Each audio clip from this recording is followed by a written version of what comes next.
Well, hello, folks, and welcome to the Dieter Melhorn Fishing Podcast. I hope you're having a good day, whatever day it is that you happen to be listening to the show. Today, you're going to learn everything I know about catching catfish because I got an email. This is a great story from some young folks in school that are doing a research project. I'm going to read you the email they sent me. It says, "Hello, sir. My name is Aiden, and me and my friend William are working on a school creative project all about fishing for catfish. He brought up the idea of sending you some interview questions, so this email goes out regarding some of those. Attached, I will list a set of about 20 questions, and if you can respond, we would greatly appreciate it. If not, it's also all right. I apologize that there are so many, but our teacher requires us to send a minimum of 20 questions. Your teacher is a slave driver, but that's good because these are good questions, and it made you think of 20 good things to ask. So, thank you to the teacher for allowing them to do this. Appreciate it. And he says, thank you for your time and effort. So, teacher, it's a family friendly video. You can play it in class, let everybody see it. Shout out to these guys. Good job. All right. So, where do we start here? Their first question is, how long have you been fishing? Now, I've been fishing my entire life. I am 56 years old. My earliest memory of catching a fish, I was around probably 6 years old. So, I think you guys, based on how well you write, are able to do some math. That's about 50 years. That's a pretty long time. Some of the earliest fish that I caught were catfish. We were fishing on the riverbank. Well, I grew up poor. We're fishing on the riverbank. I remember having an old Coleman lantern.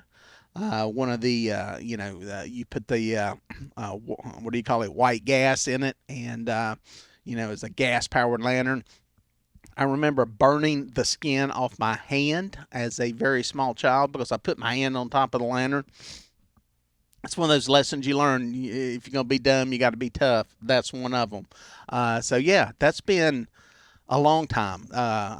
50 years. That's a long time fishing. Now, as far as fishing for catfish specifically and getting into that, I've been doing that for probably, I don't know, 30 years, somewhere in there. I was a little bit older when I started targeting. When I really started hardcore targeting, catfish, especially the bigger fish, probably about, gosh, how long has it been now?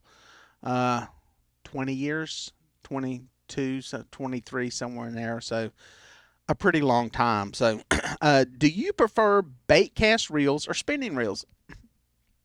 Um, I like bait cast reels for the one thing is they're easier. I say easier to cast. They're harder to cast. You can cast them further. The other thing is the way I fish. A lot of my stuff, if you watch any of my videos fishing out of a boat, I'm letting line out going when I'm trolling. I think it's easier to do that with a bait caster. At least that's the way I've learned it. Okay, uh, you know, uh, you can do it with a spinning reel. Don't get me wrong. Now, you watch any of my crappie fishing, perch fishing, fishing for, bluegill, whatever. I'm using spinning tackle for that. So there's a place for everything. As I've told people many times, don't feel like just because you see me using a bait caster in a video that is the only thing that will work and the only thing you can use. So, question number 3. I'm going to mark these off as I go. By the way, I love these questions. I love this stuff. This is awesome. What is the largest fish you have ever caught? Now, technically, the largest fish that I've ever caught was a tiger shark. I've caught a couple of tiger sharks that are in the 8 foot range, saltwater fishing, and those are pretty big fish, probably 300-pound range is what I would guess. We don't kill them. It's just based on the length of them and kind of some common knowledge. Probably about 300 pounds. Now, as far as catfish go, that actually happened just this past December. I caught an 82-pounder. That's the biggest catfish that I've caught. Before that, I had one that was 71, 72, somewhere in there that I caught down on Santee Cooper and several in the 60s. But that one happened is actually in a video that is on the channel and another, good fish. So that's kind of the range on those fish. I will say this, don't feel that the quality of fishermen is dictated by the size fish they catch because depending on where you're at, you may not have catfish that are this size. You may not have access to saltwater. So just keep it in perspective for where you're fishing and what kind of fish that you have where you're fishing at. Their next question: what are the best baits you use for catfish? Well, if anybody watches my channel, they'll know that it's hard to beat chicken. Chicken breast is a hard bait to beat. And it's a quick, easy, affordable, easily accessible bait that is easy to deal with. It's hard to pass it up. I'm sure there are places where it doesn't work, but it's a good bait. Any fresh cut bait from where you're at. So if you're out fishing and you catch some bluegill, some little bitty sunfish, you can use those for bait. Cut them up into little bitty pieces depending on what kind of fish you're fishing for. Those will work also as excellent bait. Another one that's really, it gets overlooked is worms, red worms, night crawlers, whatever, if you can buy them in a local store. Catfish will eat those things. You're probably not going to catch as many flathead catfish or blue catfish on them, but the channel catfish, if you got those, which is the most widespread catfish in America, that is a good bait for that. Question number, oh, wait, mark through one. All right. What are the best conditions to catch catfish? Well, the best conditions for catching catfish are anytime the earth is spinning and you're alive. Those are ideal conditions for catching catfish. No, I'm joking. That's a wide open question that a lot of people are going to have a lot of different opinions on. Personally, because I do a lot of fishing and trolling from a boat, I like a little bit of chop on the water. I like when it's not totally flat. Now, totally flat is nice because you can fish where you want to, you control where you want to, but I like having a little bit of chop on the water. I think that ripple and stuff on top of the water, I think it, one, gives a little bit of cover. It's not as crystal clear a lot of times, and I think that makes fish more comfortable in their movements, and I think they feed more. Now, with that said, I've had great days when it's slick as glass. The day that I caught the 82 pounder, my biggest fish ever, it was because I was fishing in an area to duck out of the wind because we had a strong front coming through. We can go into a lot of discussion about the science behind that. Another good reason for you kids to pay attention in school, even if you hate science and it's boring and math is boring and dumb, there's a lot of science and there's a lot of math in fishing. There's a lot of science in anything you do outside. So if you're interested in doing anything outside, fishing, hunting, any of that stuff, there's a lot of science. The more science you can learn, as boring as it is identifying one fly from another, it's going to help you in your thought process down the road. But the science behind all of that, can it have something to do with the UV light that is coming? That's the light from the sun and how it affects fish because they don't have eyelids. Does it have anything to do with the barometric pressure affecting fish in the water column? But science will tell you that, well, barometric pressure doesn't have any impact below about 4 or 5 feet. So there's a lot of stuff there that's questionable and stuff. But the best conditions are, again, as long as you're breathing and can get out the door, great conditions to go fishing. How do weather conditions affect catfish behavior? It's another one that's a wide open one. And it's the reason I only gave you a short answer when I gave you the written response and said this video would go a lot more in depth. Weather conditions, one, weather dictates what is going on temperature-wise. In the water, in the air. So that's going to affect your water temperature. Water temperature is going to affect, well, if it's extreme in either direction, it's going to push fish basically away from that. The top part of the water column, which is the part closest to the surface, is going to be affected more quickly and readily by changes in weather. This will get colder or hotter quicker. The further you get away from that, it's a little more stable. So if you get extremely hot, extremely cold, fish will pull away from that variable area and get into something that's more stable. So it can drive fish deeper. It can allow them to come shallower. Weather in the sense of rain can drop water temperatures. Cold rain coming into the water can hit that water in the top. So you remember it's falling. Oh, here comes science again. We got more science coming in. Rain falls way up in the sky. It's cold. It's really, really cold. It hits that water there on the surface. It can cool it fairly rapidly. That can be maybe good in the summer. It can be maybe bad in the winter. So that can affect what it does with the fish. The rain also creates the inflow of water in a lot of situations. That can affect what goes on with fish. Those can be positive, those can be negatives. The main thing is you got to pay attention to what's going on. And as we get to the answer to one of your other questions, I think it's your last one, this will make sense why being out there in all these different conditions and paying attention to what's going on in all these different conditions will help make you a better fisherman. So yeah, it has effects. There's a lot of them, and they vary. And the bottom line is weather plays a big part. The crazy thing is, in bad weather and good weather, you can catch fish and not catch fish. So it can be somewhat frustrating in trying to figure it out. But it's part of the fun of paying attention to what's going on with the weather and keeping track of it. Keep some notes. One thing I will tell you to do, you're probably doing some writing at some point. Keep a journal. If you're going to fish a lot, you're going to hunt a lot, whatever you're going to do, keep a journal of what goes on fishing wise. I've got some over here on the shelf where I kept track of water temperature, what I call, where I caught them for years. And it gives you some good insight. Just the fact of writing something down will make you think about it and retain it quicker than just going, oh, water was 40 some degrees today, I didn't catch any fish. What's on YouTube? What's on TikTok? Your mind doesn't process it as quickly. You take the time to write it down.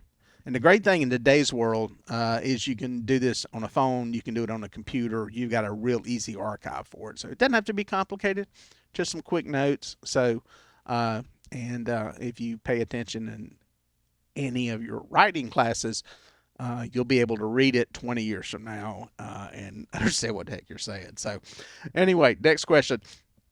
How does fishing in current different from more still water like a lake? Great question.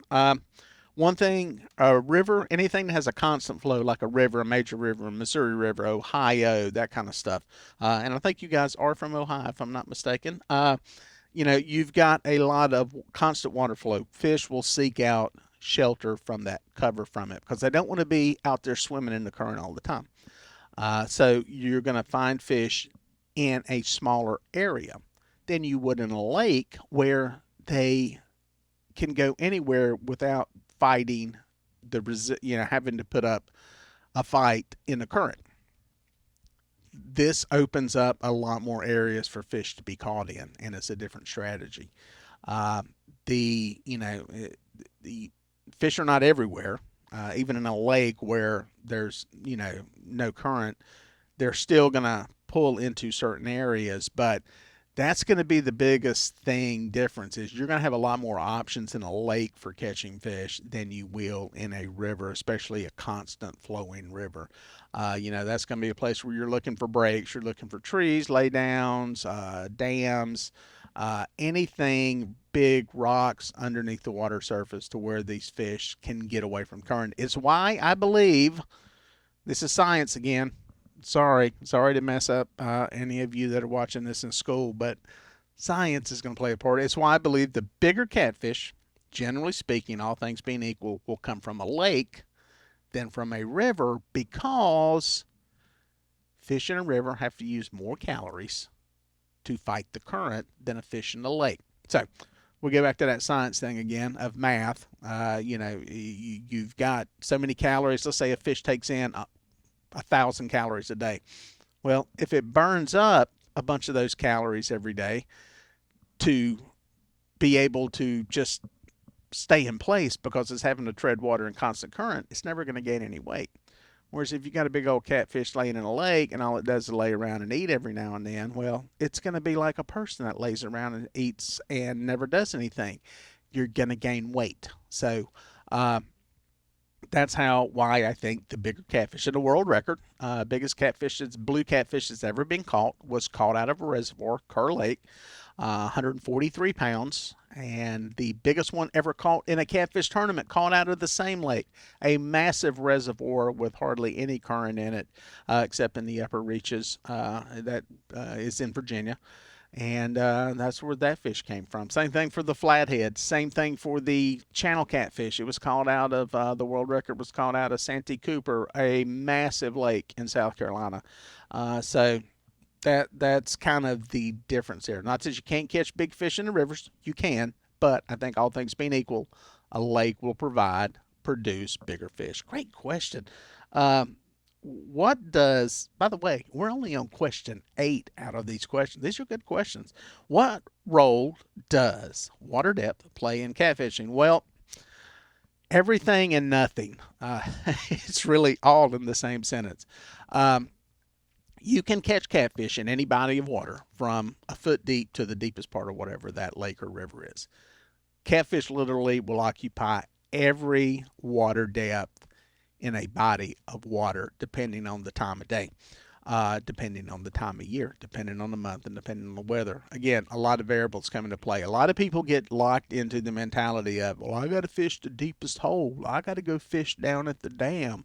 Um, Sometimes that may be true. A lot of times that's absolutely not true. You know, they there's the variables of the weather that we were talking about earlier will come into play. Water, that's going to affect water temperature. The wind blowing could affect things because wind blowing will move plankton. Plankton is some of that little bitty stuff. Oh God, we brought science in again. Poor kids are going to be traumatized. They're going to have to think about science in this whole project. It moves plankton. Plankton is that little bitty stuff that's in the water that the little fish eat, like the shad. The little massive schools of fish that you see, they eat that. They follow that stuff. A lot of people say the wind moves the bait. No, the wind moves the plankton. The plankton is followed by the bait because that's what the small bait fish feed on. And guess what eats the bait fish? The bigger fish. So that gets moved, and that could get blown up onto a shallow bank. I got some videos recently where I was out fishing dead of winter, and we're catching fish near the bank. And that shows you the variables that come into play in all of this. There's a lot of them. So it's going to depend on a lot of things, but the thing to keep in mind is don't get locked into fishing a certain depth for catfish. Especially don't get locked into fishing a certain depth for catfish during a certain time of the year because somebody told you that's the thing to do. Go where the fish are is the bottom line. Good questions. I love these questions. Nine. Oh, here's an interesting one. Nobody's pitched out to me in a interview that I've done. How can chum and special scents be used in favor of an angler? Chum will attract catfish. You can chum up areas and it will bring in catfish, especially if you have channel catfish in that area that you're fishing. They'll really come into that. Uh, Generally, it's going to be your smaller fish first. Those are going to be the ones that, just because of nature, they're out moving around. It seems like a lot more, and they feed on smaller stuff than bigger fish do. So, and usually they'll eat it up quicker than anything. As I said in the written response, is I think if you want to bring in bigger fish, you need to one chum more often and consistently and regularly, and you need to chum with bigger stuff that the little fish can't eat. If you're just throwing out the old can of dog food like we used to do, okay, can of dog food, punch holes in it, throw it out there, catfish will come to it. It is littering, by the way. It is illegal to throw a can of dog food out there. I don't advise you doing it, but people have done it for years. People have done it with onion sacks full of old carcasses and that kind of stuff. The bigger stuff you use, the bigger the fish you will bring in. So it does work. It is effective, but I think to be able to depend on it, to fish around it, you need to do it regularly. Let's see here. Which rig is the most universal for catfishing? I've got videos on this one, believe it or not, as I do with a lot of stuff. The Carolina rig, fish finder rig, is the most, I think, universal. You can use it for a lot of stuff, and I've explained that in a lot of videos. It's basically a hook, a piece of leader material, maybe that long, and at the end of that, you've got a swivel, and that swivel is tied onto your leader line, and above that it's tied onto your main line, and on that main line you got a sinker. That's all there is to it. It's a very, very simple rig. You can fish it on the bottom, you can fish it suspended, you can fish it underneath a bobber or float, on a planer board. A lot of options. It's a hard rig to beat. And then there's all kinds of tweaks and little twists you can put on it to make it better. So that one is a good one. What is your favorite catfish to catch? I love flatheads. They are not native to where I fish, but we get some big ones. I think the biggest I've caught 51, 52 pounds, somewhere around there. Can't get above that 60-pound mark. The one They're relatively rare where I'm at. We don't have a lot of them. There's more than there's ever been, but they they're rare. When you catch one, it's like I got a flathead. It's awesome. The other thing is there's a fairly narrow season for catching them. You don't catch a lot of them in colder weather. You can catch them in colder weather, but you don't catch a ton of them. The other thing is they all look different. They all got what I call a unique paint job. And a lot of times that paint job will be somewhat similar to the bottom area that they're hanging around. They almost like adapt and change. Some of them will look like a pile of gravel. Some of them will be almost a flat brown, a flat yellow, a light yellow. They all have a different paint job on them. And more than anything, they got a mouth that is bigger than mine. I mean, it is big. A large one, you can almost get your head into it. So that is probably my favorite to catch. Sadly, they don't get as big as the blues. But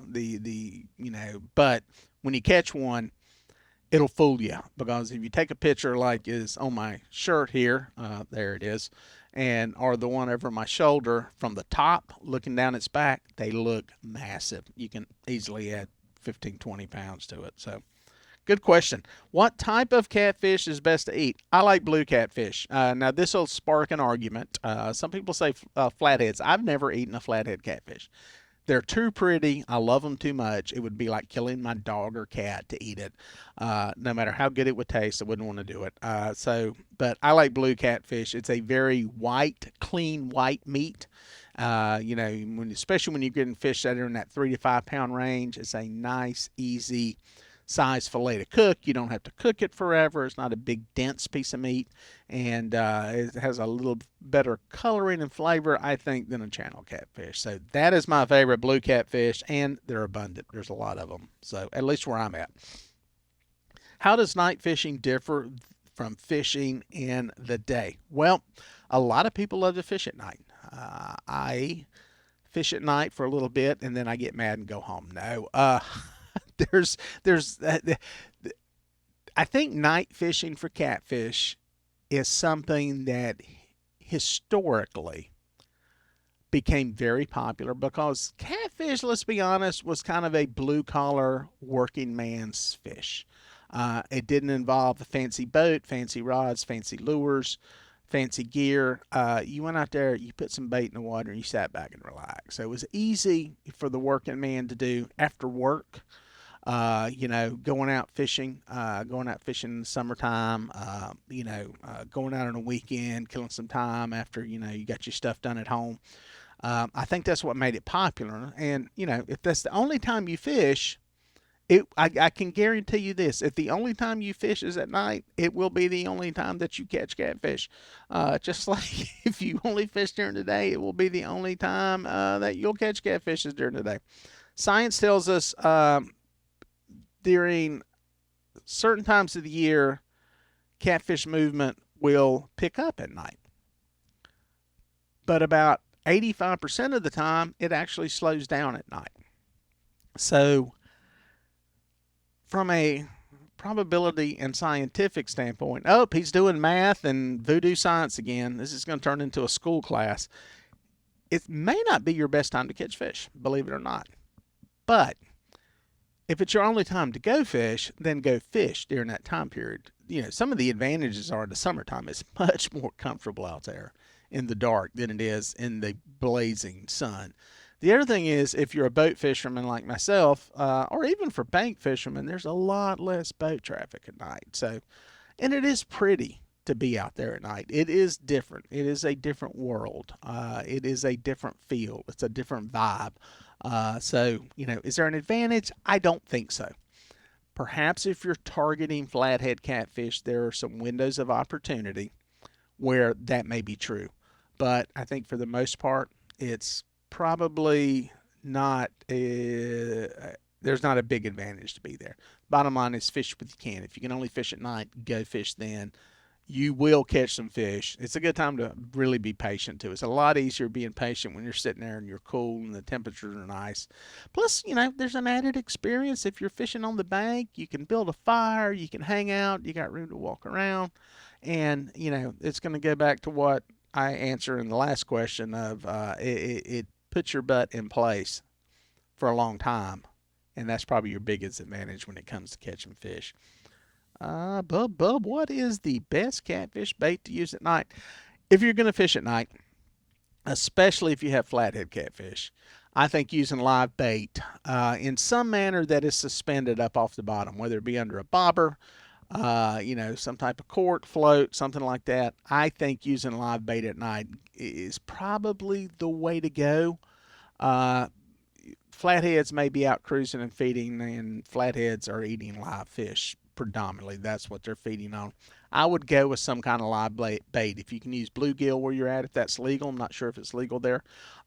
Use those. Shad will work fine too. But I would be leaning towards the live bait if it was me. Now, when I fish, I put out a mix, probably half and half. I put out live baits.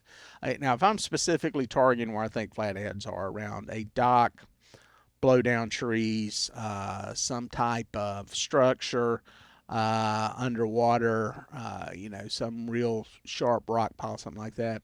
I'll probably put out more live baits, but, if I'm fishing points, humps, something like that, where other fish, channel cats, and blues may be pushing up to feed on bait that's shallow, I'll probably go with cut bait, 50-50 split on it.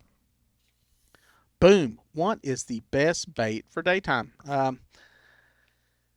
My tactic as a guide usually is, especially during the more, I'm going to say, warmer months out of the wintertime, is fishing mussel beds. Mussel beds are hard to beat. Mussels, corbicula, mollusk. More science. He's like, this guy, he's talking about fishing, and all of a sudden he slips science in again. Big scientific words for those little things that look like clams is basically what I'm talking about. A food that catfish eat. They love these things. You will literally find their stomachs engorged with these things, and it's a very good bait. It's part of the reason that I use chicken a lot of times, because for some reason there is a correlation between catching those fish and finding fish that are on mussel beds. Correlation doesn't always equal causation. There's more scientific stuff. If your teacher's watching this, she's laughing at this point. But there seems to be a reason why they're eating this sip. It could be the size, using smaller pieces of chicken like I do. It could be more closely related to the size of the mollusk, clams, corbicula that are on the bottom. Or it could be something else that has to do with their ability to smell and scent something. Maybe the amino acids in there. Oh, there's more science. Oh, science is in here again. The amino acids that are in both of these things could be similar, and the catfish can pick up on that. Their sense of smell, this is going to go off on a little bit of a tangent here, but it goes back to some science again. When they say they smell, they don't necessarily smell the way we smell. You smell, some birthday cake, and you go, oh, that smells good. I want to eat that. You smell bacon.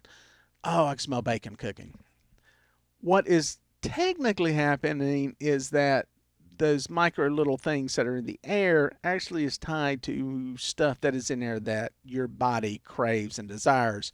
And it's just we attach that odor that comes with it to it being something that we want to eat, and it makes us hungry. It's a whole bunch of neuroscience stuff that gets, back into that science stuff again, that has all these connections there in our brain.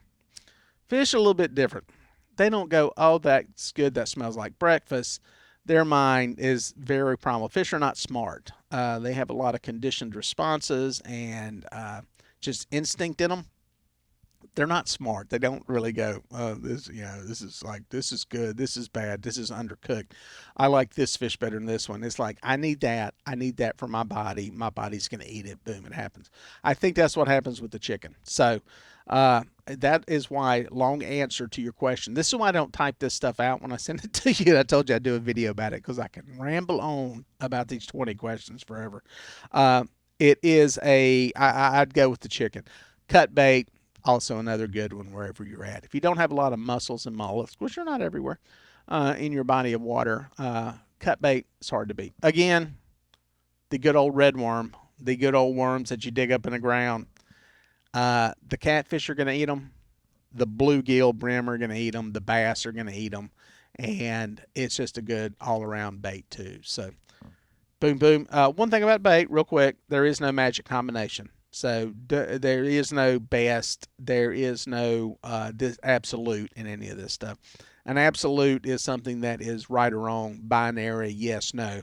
There is no absolute in fishing. That is one thing to get into your head about fishing is there are no absolutes. There's a lot of variables, a lot of things that are better on one certain day, but overall, you got to stay flexible.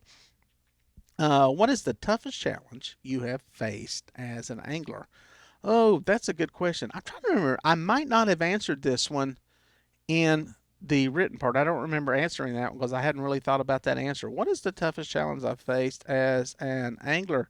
Probably some extreme inclement weather. And that's outside of the fishing world, but being in a boat when you're on the water, we've been in some stuff that was kind of sketchy and dangerous, and not by choice, but by uh, some rapidly developing storms. I've got a video clip from out in Tennessee back when I first started the channel. It was actually my son was with me on the boat, and we had a thunderhead boil up out there literally within 15 minutes, and I said, we need to run. I was watching it on radar, and by the time we got back to the ramp, we were in the middle of a lightning storm. Pretty bad. Granted, the only thing there was lightning that we were dealing with, which is pretty bad. But we had a similar situation. We're out in the ocean, and I noticed some stuff starting to develop. And there's a look in the atmosphere that you can see where it's like this moisture is getting wicked up. It gets almost foggy looking, but it's still sunny, but clouds start to develop. Anyway, within 20 minutes, this developed into a thunderhead, and there was a water spout came off of it. So that is, the some of the stuff challenge wise that I faced. As far as the fishing, you have good days, you have bad days. I mean, that's fishing. That's life in general. You're life is not a steady climb, just better, better, and better. Trees don't grow to the sky. There are ups, there's downs. The fishing, that's just part of it. We'll probably talk more about this in some of the other questions, but the weather, that's the thing that can be really challenging. What is the best part about fishing in general? There is not one. That is another one of the. There is no absolute to it. It's a bunch of stuff that honestly has nothing to do with catching a fish. It's being out there, it's being on the water, it's seeing the sunrise, seeing the sunset, experiencing all the other little things that are associated with it. The wildlife, you go fishing, you'll see deer. I've seen deer swimming across the lake before. That's pretty cool. Watching osprey eat, come down and dive into the water to catch a fish, doing a better job than I do sometimes. That's pretty cool. Seeing a bald eagle, America's bird, soaring around, tending a nest, that kind of stuff.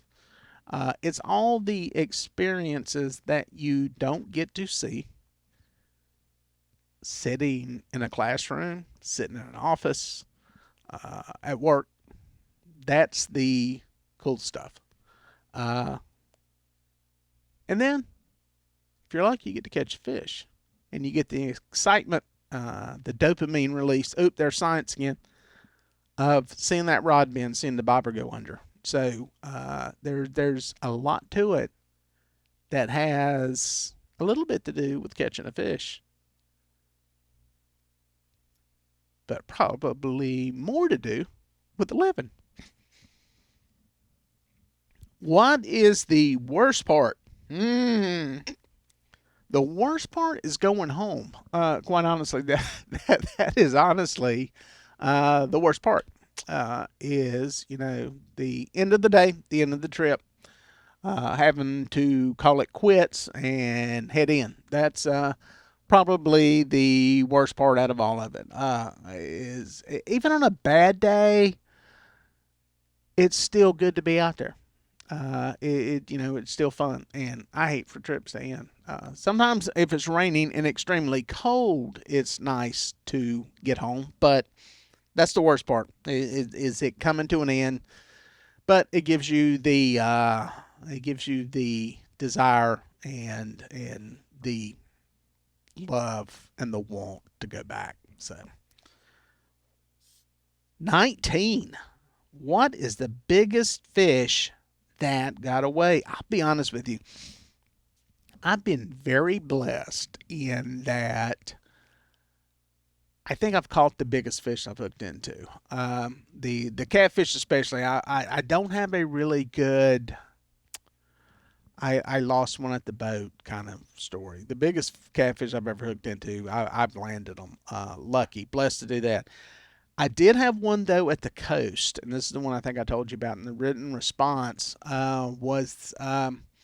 Was fishing in Winyah Bay, anchored up, got the anchor out, boat's in one place, there's current, and was shark fishing. We're trying to catch a big fish. And I had one take a bait and run with it. And it I put a lot of drag onto this fish, which is pressure on the reel, not allowing line off. And it was still sucking line off of there, man. Finally, I threw the anchor. I got a buoy tied onto the anchor. You throw the buoy in the water, that way you can come back and get it. Started going with the fish, and the hook popped loose. Didn't break, didn't bite it off, didn't do anything. It felt like a very large bull shark, possibly a large tiger shark, maybe a great white. We get some in that area, usually not that time of the year when I was there, so I'm thinking tiger shark or bull shark possibly. Uh, I would guess 5, 6, 7, 800 pounds.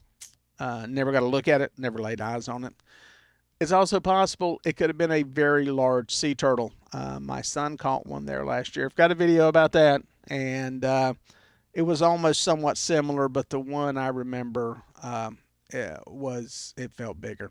One thing about a big fish, if it ever gets away and you tell the story of it, tell it as the biggest fish you ever caught. Because you know what?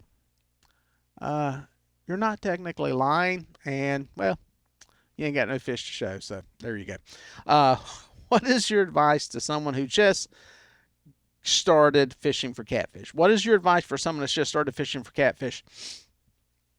It's a journey. It's not a destination. First of all, I know that's some big old grown up philosophical words, but it is a journey. There is no right and wrong way to do things. I'm going to give you a whole bunch of answers and a whole bunch of statements that are going to kind of all come together in one big meaning.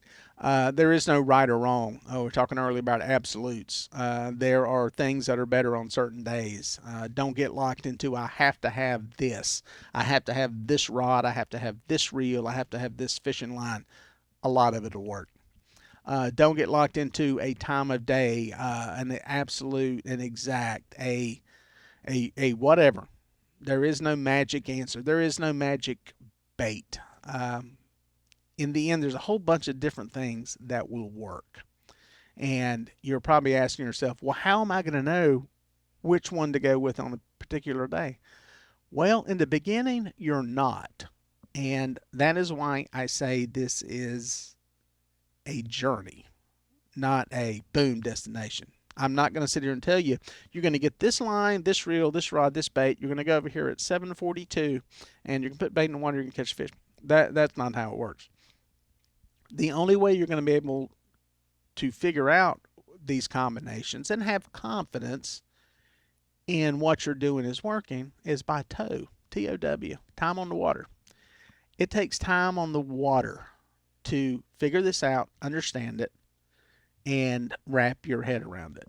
And that takes years. If you have mentors that you can fish with, that will help speed it up. In today's world, we've got the technology of what you're seeing right now, YouTube. It's the greatest gift and curse to wildlife that there is. It makes a lot of people better fishermen. Makes a lot of people better hunters, climbers, cooks, everything, but it can also have some negative effects. The biggest positive, though, is that you can learn. You can learn a lot of stuff and you get a lot of input from different people. But the bottom line is you got to put the time in. The one thing I have when I go out, especially like on a guy trip, the fishing is bad, man. For like a couple hours when you caught a fish, I have the confidence of having a lot of time on the water. I have the confidence in knowing that what I'm doing is right. I'm doing the right thing. That's what time on the water teaches you is I'm doing the right thing. The fish are just not cooperating. The fish are just not hungry. I have just not found the right place. That is where time on the water will help you. The important thing, enjoy the failures. Yeah, the failures. Because the failures are going to be what teaches you. When you do something right out there and you catch fish, uh, sadly, you can get locked into what you did, and that's all you will ever do. We call it fishing for ghosts. You will go back to that same place with the same bait and the same rod and the same whatever and do the exact same thing every time. Sometimes it'll work, sometimes it won't work. Going out there and failing with that same mentality, you're going to go, well, I'm going to try something different. And I'm going to try this and I'm going to try that. That is going to give you the knowledge base to figure out some things that will work during different conditions, different, weather patterns, where different, where you're fishing, what kind of water you're fishing. Having all those things that you've tried, some will work, some will fail. The bottom line is if you got 10 different ways of fishing, I'm about willing to guarantee you that at some point in some time, one of those 10 is going to work. And a bunch of those times, they're going to fail. But that one time that it works will teach you something. The times that it fails will teach you something. Embrace the failure as much as you embrace the success. And you will get better as an angler. You will learn a lot by doing that. So don't always go out there expecting to win. Go out there with the desire to win. I say win as in catching fish. Go out there with that plan, but understand that just like in life, you're gonna have stuff that goes wrong, stuff that doesn't work, stuff that doesn't pay off, and you're gonna go back. Just like when you strike out playing baseball, you're gonna walk back. You're gonna finish playing the game, and you're gonna come back and take another swing at it. So that is my advice on fishing. Thank you, Aiden and William, for the questions. Thank you to the teacher for letting them do it. And thank all of y'all for watching. Hope you enjoy it. We'll catch you guys out on the water.